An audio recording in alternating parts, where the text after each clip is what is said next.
আজ দুপুরের মেনু নিয়ে চলে এসেছি। দুপুরের মেনুতে হচ্ছে সাদা ভাত, আর আমার একটা স্পেশাল রান্না করেছি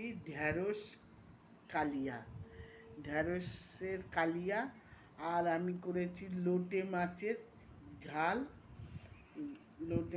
ঝাল, আর সব দিয়ে একটা নিরামিষ তরকারি, আর আমি রুই মাছের ঝোল, রুই মাছ আলু আর কচুর ছড়া দিয়ে রুই মাছের ঝোল করেছি।